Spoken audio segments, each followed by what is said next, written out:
Olá, bem-vinda à 45ª edição do Por Dentro da Magistratura, uma iniciativa da Escola Superior da Magistratura de Mato Grosso, em parceria com a Coordenadoria de Comunicação da Justiça Estadual Mato Grossense.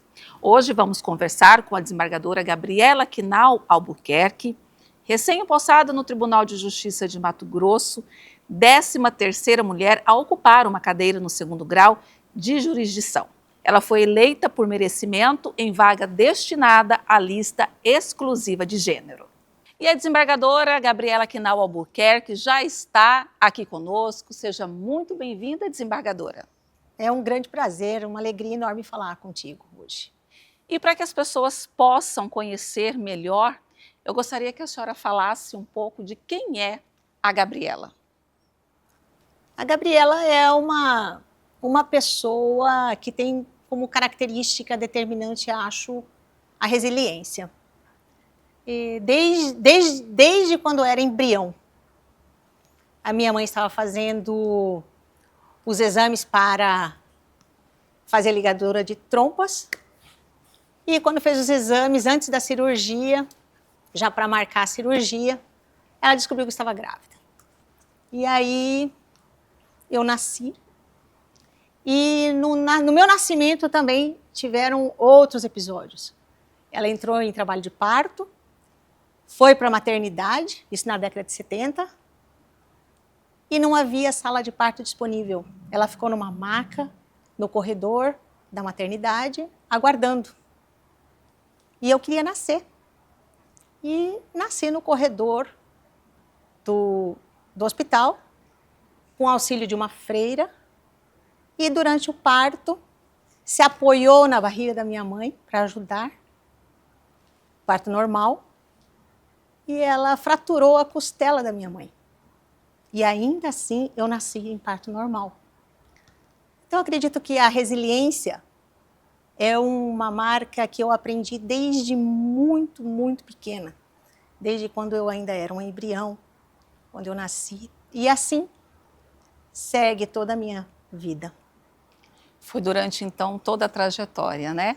Praticamente, resiliência é o sobrenome, faz parte aí do sobrenome da Gabriela. E eu queria que a senhora falasse para a gente um pouco sobre o que motivou, se existiu um fato que a senhora pode destacar para nós, o que motivou escolher essa carreira da magistratura. Bom, a minha infância toda, eu cresci ouvindo a minha mãe dizer, e o meu pai também me ensinar a importância de estudar. Então, minha filha, isso é algo que nenhuma pessoa te tira.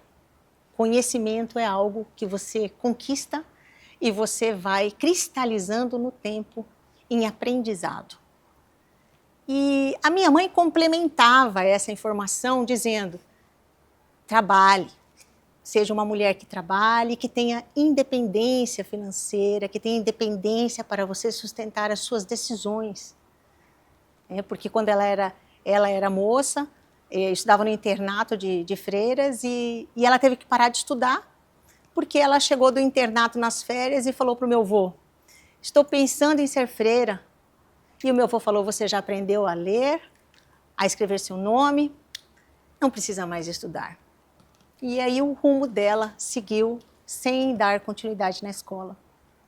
E nesse contexto, na época que eu era adolescente, estudava muito, eu tive uma oportunidade, um fato em que eu me senti injustiçada. E a partir daquele momento eu procurei o meu pai e eu disse para ele, pai, eu quero ser juíza. O que eu preciso fazer para ser juíza? Isso eu tinha 11 anos de idade. E o meu pai disse, você precisa estudar muito, precisa fazer um concurso público, uma prova muito difícil, e isso exige que você conclua os seus estudos, faça a faculdade de Direito, e depois se prepare e passe no concurso da magistratura. E após aquela conversa, eu fui seguindo exatamente os passos que ele me orientou para eu obter o êxito no concurso da magistratura. E deu certo. Como é que foi chegar quando a senhora percebeu, estou realizando o meu sonho, estou fazendo aquilo que eu vi e desejei ainda quando criança? Quando eu ingressei na magistratura, eu já ingressei com um senso de responsabilidade muito grande.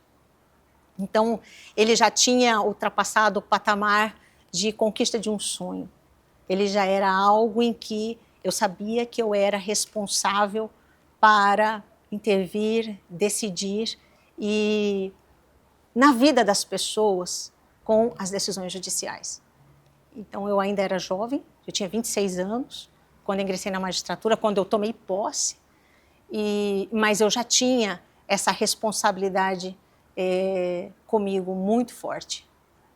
E desembargadora, quais foram as dificuldades? Bom, as dificuldades, elas passaram por diversos aspectos. A minha família era uma família muito simples. Eu nunca tive ninguém da área do direito na minha família. E os meus pais disseram, estudem, façam o que vocês quiserem. Mas pensem que o que vocês vão fazer, vocês precisam gostar. Porque isso vocês vão fazer para a vida de vocês. Então, eu tive essa opção, essa liberdade de escolher o curso de Direito e de estudar, em muitos momentos com bolsa de estudos. E por isso eu tenho tanto valor, eu dou tanto valor a essa conquista que eu tive na vida, né, de ingressar no concurso, de poder estudar faculdade de Direito, de poder passar no concurso da magistratura e de agora estar aí nessa segunda etapa, que é assumir a desembargadoria no Tribunal de Justiça. E desembargadora, como é que como conciliar, na verdade, como conciliar o exercício da função com as demais demandas pessoais? É bastante desafiador. É bastante desafiador porque a nossa jornada de trabalho, as demandas, elas são muito grandes no âmbito profissional. E no âmbito pessoal, a família, filhos, também existem demandas que são cumulativas, de modo que nós temos aí uma jornada tripla, quádrupla, como todas as mulheres que trabalham fora, né, independente da profissão.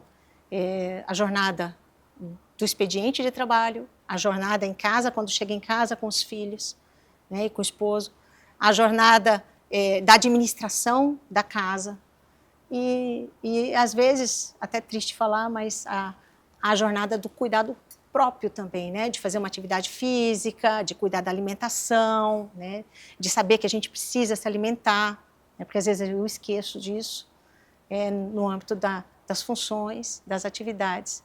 Então, essa consciência de que tem que se administrar todas essas esferas e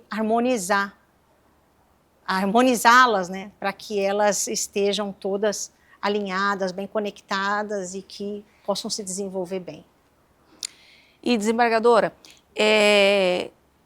a senhora passou em Mato Grosso por várias localidades e atuação. A senhora pode contar um pouco para a gente das suas experiências aqui em Mato Grosso? Bom, no primeiro grau de jurisdição, quando eu trabalhava, assumi na magistratura, eu assumi Poconé e depois eu fui para Diamantino. Em Diamantino, eu fui juiz eleitoral. A primeira eleição 100% eletrônica, com o uso das urnas eletrônicas, no ano de 2000. E naquela oportunidade nós utilizamos uma van, fizemos uma espécie de caravana da cidadania. Colocamos umas 20 urnas dentro daquela van, uma equipe de técnicos, e essa van, ela percorria todas as localidades. A 7ª zona eleitoral fazia eleição em 5 municípios. E a gente estabeleceu um cronograma, então a gente fazia capacitação das pessoas para eles conhecerem a urna, porque para eles perceberem como era seguro votar na urna eletrônica, como funciona a urna eletrônica. Eu convidava a comunidade, os partidos políticos, todas as autoridades, o Ministério Público, as pessoas da sociedade. A gente ia nos centros comunitários, a gente percorreu todos os municípios que a gente faria eleição, para que todos tivessem um contato com a urna eletrônica, que conhecessem como ela ia funcionar. E eu ficava impressionado como as pessoas estavam maravilhadas, né? E o resultado desse trabalho foi uma eleição tranquila, no ano de 2000, né? E de muito fortalecimento da democracia, principalmente porque ao término da eleição, do dia da votação, né, em curto espaço de tempo, em menos de 12 horas, nós tínhamos o resultado apurado. Isso nunca tinha acontecido na história das eleições no Brasil. Então, aquilo foi muito forte viver. E eu me lembro que no ginásio de Diamantino, quando nós estávamos iniciando o processo de apuração, né, dos votos, já no sistema eletrônico, né, eu me lembro do hino nacional cantado, aquele ginásio lotado e o coro da alegria das pessoas em viver aquele momento. Então, foi um momento muito particular na minha vida que me marcou enormemente. Uma outra experiência que eu tive na carreira, já em Rondonópolis, onde eu fui juíza criminal e juíza corregedora de presídios do sistema prisional, foi uma experiência. Quando eu fui para lá, foi exatamente no momento de uma sequência de muitas rebeliões, com muitos mortos. E quando eu assumi, a primeira pergunta que eu fiz, né, mas por que tanta rebelião? Então eu fiz uma reunião com todos os responsáveis pelo sistema prisional, porque é muito interessante o sistema prisional. Ele é um misto do executivo com o judiciário. O executivo cuida do presídio, do prédio, das pessoas que trabalham lá, do fornecimento da comida, da gestão de toda a assistência aos detentos, designação de diretor, né? O judiciário, nós cuidamos do respeito aos direitos da pessoa enquanto ela está presa, enquanto ela estiver em cárcere. Então, nós olhamos qual é a pena que a pessoa tem, quanto tempo ela vai ficar reclusa, quando ela terá direito à progressão de regime, do regime fechado para o semiaberto, né? A gente acompanha a vida do preso, quais são as atividades que estão sendo desenvolvidas em relação a trabalho, a estudo, e assim a gente vai fazendo o acompanhamento da execução penal. E eu me lembro que na reunião, e nessa reunião lá, Mata Grande, são 3 raios, eu pedi que para essa reunião viessem 3 detentos de cada raio. Então eu fiz uma reunião com todas as instituições responsáveis e com os detentos juntos. E todos tiveram a oportunidade de falar. E nós pudemos compilar angústia de cada um naquele momento de tensão por conta das rebeliões. E o que me chamou a atenção naquela reunião foi que o item comum do discurso de todos era alimentação. Alimentação.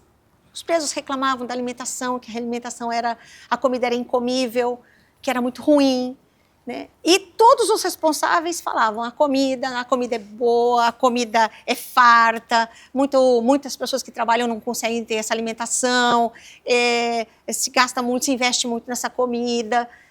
E aí eu disse, mas tem alguma coisa em relação à alimentação. E aí é o papel do magistrado, essa visão um pouco mais ampliada, né, de olhar a situação e falar o que é que está acontecendo aqui. Então, eu resolvi convidar um agente da Vigilância Sanitária de Rondonópolis, pedi para que ele viesse ao fórum, ele veio, eu conversei com ele, disse, o senhor pode me acompanhar numa diligência? E ele me acompanhou, nós fomos ao Presídio da Mata Grande, na época, naquele dia de manhã. Eu cheguei lá mais ou menos na hora que estavam chegando a comida. Inclusive, eu cheguei, tinha acabado de descarregar a comida lá, as marmitas. E aí eu cheguei e nós chegamos juntos e eu quero que o senhor me ajude a olhar, a avaliar essa alimentação. Então nós tivemos a oportunidade de ver como funcionava na prática. E naquela inspeção eu me lembro que eu peguei a marmita na mão, o diretor veio e me bota aqui, doutora, a comida do preso. E aí eu lembro que quando eu peguei a marmita na mão, eu senti aquele cheiro de barata, fortíssimo.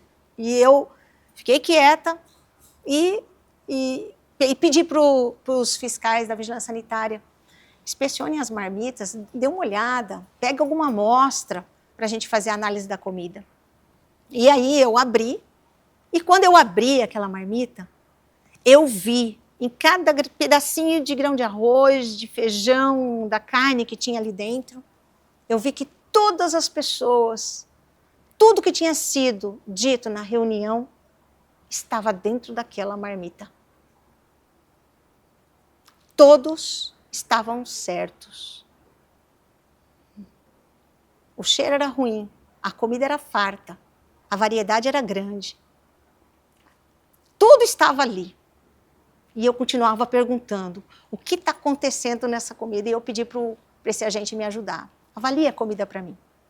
Eu provei a comida e não consegui chegar a nenhuma conclusão imediata. E aí, após 4 dias, aquele agente de vigilância me retornou e disse, doutor, eu já tenho um laudo da comida, posso levar para a senhora? Venha, por favor, traz para mim. E ele trouxe. E quando ele me trouxe o laudo conclusivo era comida absolutamente imprópria para consumo humano. Então nós não estávamos falando de quantidade, nós não estávamos falando do cardápio, nós estávamos falando de como estava sendo feita aquela comida.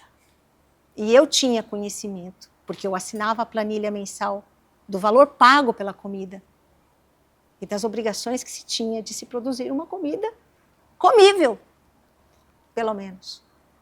Então, essa responsabilidade é muito grande, porque eu me lembro que, a partir daquele momento em que nós acionamos a Secretaria de Segurança para a questão da alimentação, eu me lembro que, de uma semana para outra, foi feito um ajuste no fornecedor e nós não tivemos mais problemas com a alimentação e mais, nós não tivemos mais rebeliões no sistema prisional de Rondonópolis pelos restantes 2 anos e meio em que estive lá. Então, é esse olhar que eu acho que é a responsabilidade do magistrado traduzido no impacto do respeito à dignidade humana.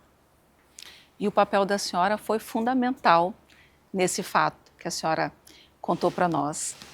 O papo está muito produtivo, mas nós precisamos ir para um breve intervalo e a gente volta já já.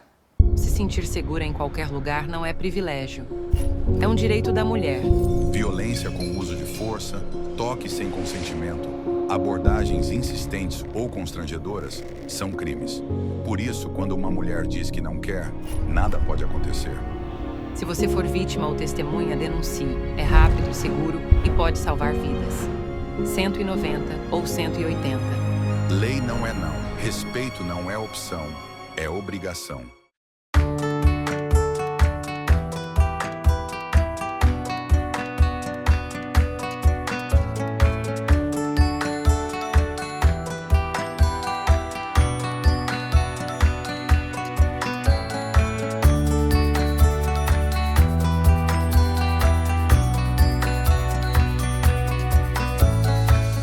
Na minha Cuiabá, no mesmo dia, a diferença de temperatura entre uma região arborizada e outra sem árvores pode passar de 10 graus.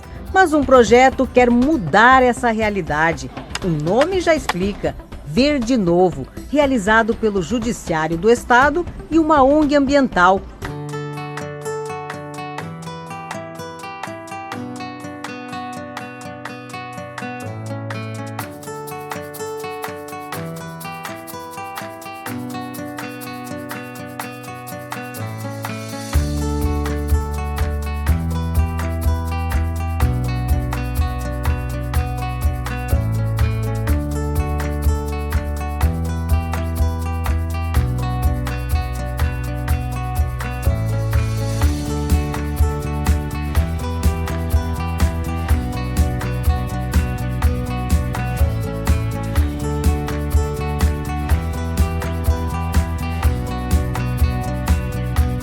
considerando que hoje a árvore não é mais um enfeite, mas sim uma máquina de saúde pública, é fundamental que a gente tenha essa mobilização da sociedade, do poder público, em prol de tornar nossas cidades verdes e saudáveis para as pessoas.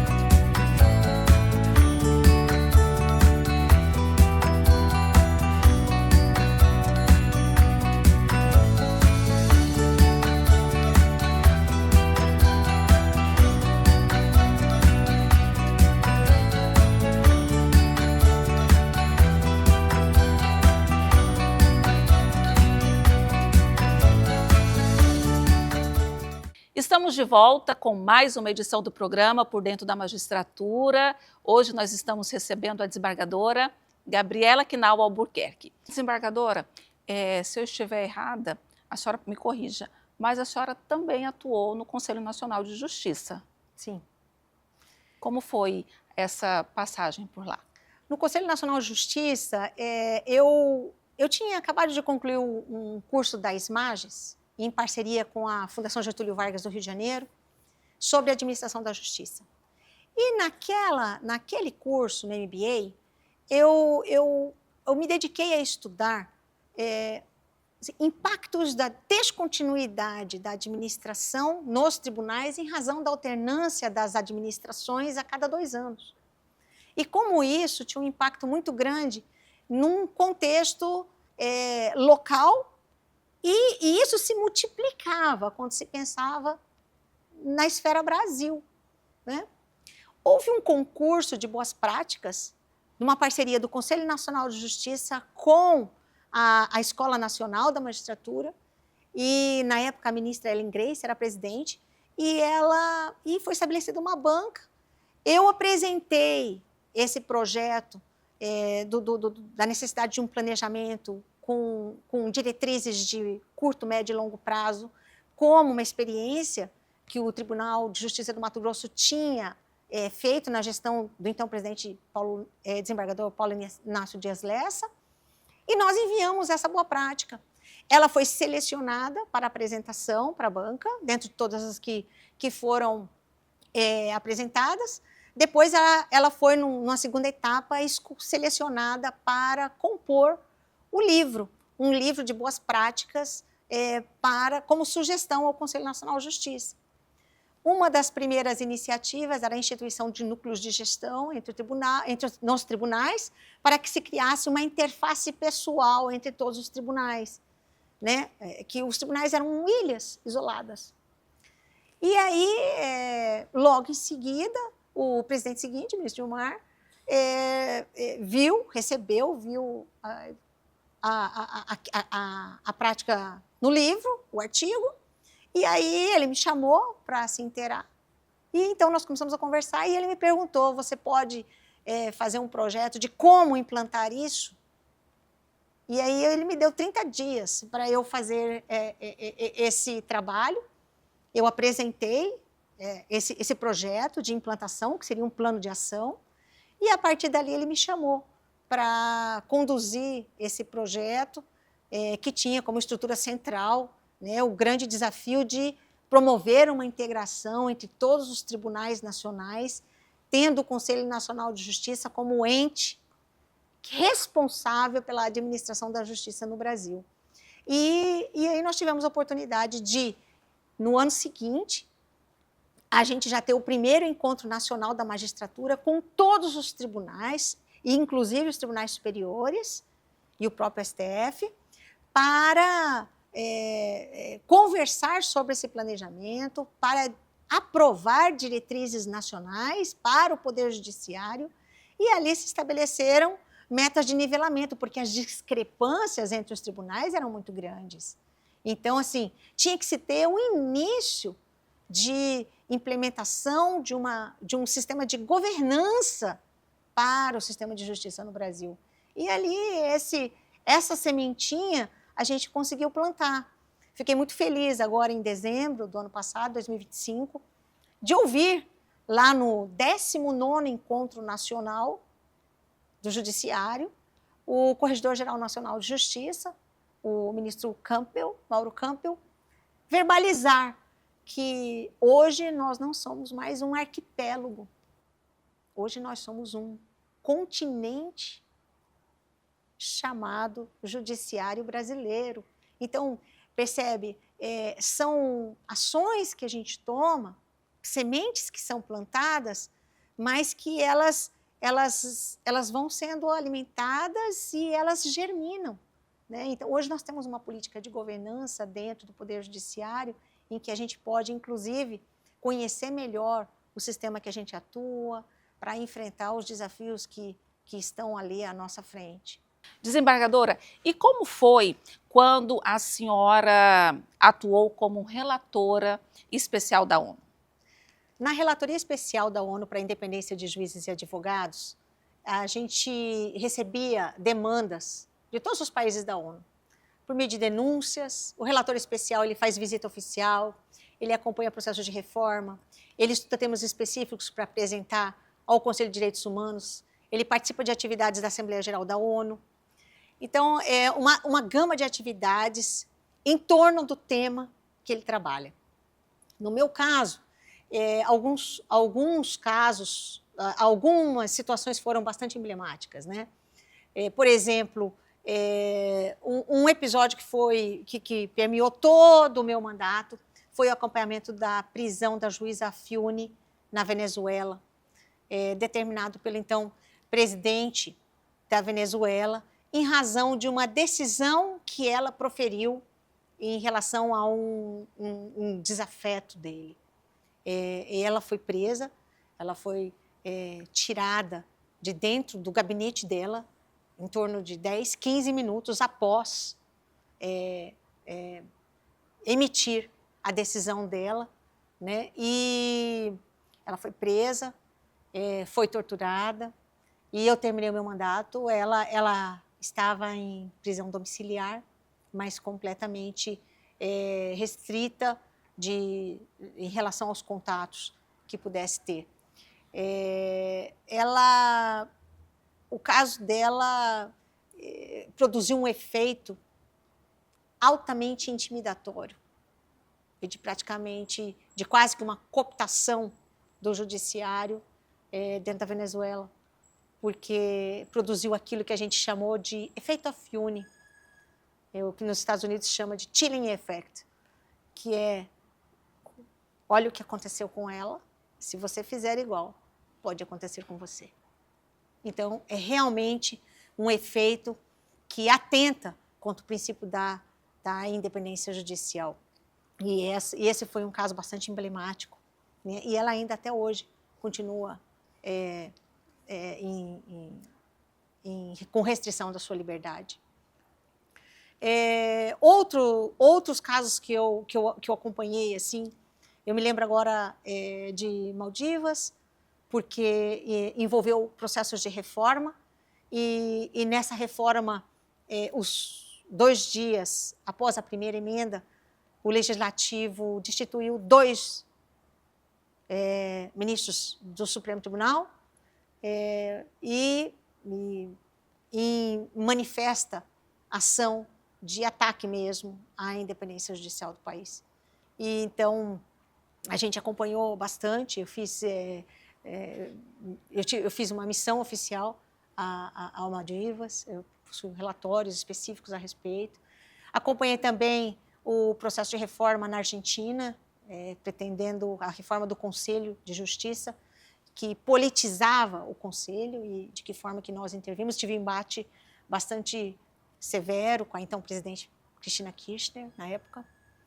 E nesse sentido, a experiência da ONU me mostra que esses momentos de tensão, esses momentos de reformas, são momentos em que se precisa ter muita atenção muito cuidado com as salvaguardas fundamentais da independência judicial, para que elas não sejam vilipendiadas e, ao contrário, tem que se buscar na reforma de forma concreta e não na narrativa que pode construir uma reforma de natureza populista, né? Salvaguardas, o que se precisa é reforçar salvaguardas para a independência judicial. Muito bacana, desembargadora. E nós estamos chegando ao final dessa edição e eu queria que a senhora deixasse uma mensagem para todos que estão nos acompanhando.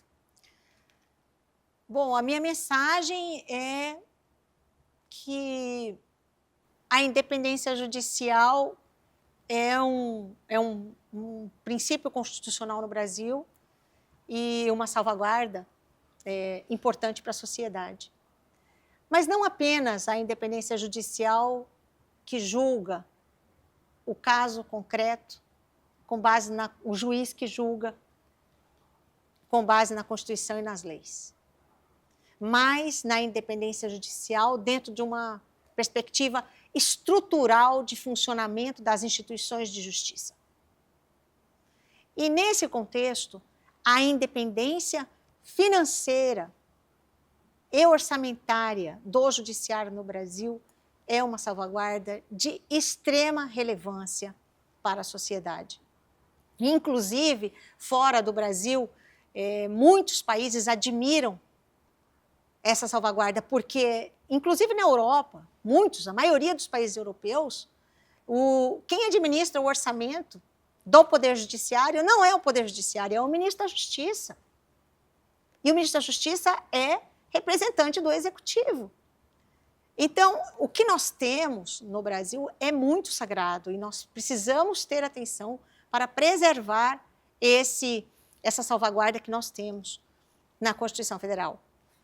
E essa independência orçamentária para permitir que nós tenhamos uma política pública de governança da justiça e que possamos investir na qualificação dos magistrados, na gestão do Poder Judiciário e decidir as áreas prioritárias que podem desencadear melhor eficiência do sistema de justiça, a decisão de investir em tecnologia e inovar de acordo com toda a alta litigiosidade que se tem, essa prerrogativa nós não podemos, de maneira alguma, deixar de acompanhar, monitorar e zelar por ela.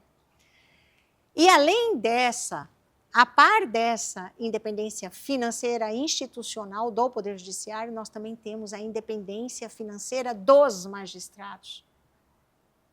E que faz parte dessa arquitetura institucional da independência. Porque o que se quer é que o sistema de justiça, os tribunais e os juízes possam exercer a sua função de forma livre, sem dependências e sem interferências externas indevidas. Essa é a maior garantia que o cidadão pode ter em relação à independência judicial. E nesse momento, nós vivemos um caminho de transição nesse tema no Brasil. Espera-se que esse caminho seja percorrido adotando-se os ajustes necessários de correção de forma adequada, mas que o farol principal seja guiado pela preservação da garantia da salvaguarda da independência judicial. Juízes independentes são juízes que têm condição, serenidade e tranquilidade para tomar suas decisões de maneira a se sentir protegido dentro do sistema de justiça. Desembargadora, muito obrigada pela sua participação, por compartilhar parte da sua história, da sua trajetória e Foi um prazer recebê-la aqui. O prazer foi meu. Estamos chegando ao final de mais uma edição do programa Por Dentro da Magistratura. Você pode acompanhar essa e outras edições nas nossas redes sociais. Equipe técnica, obrigada e até o nosso próximo encontro.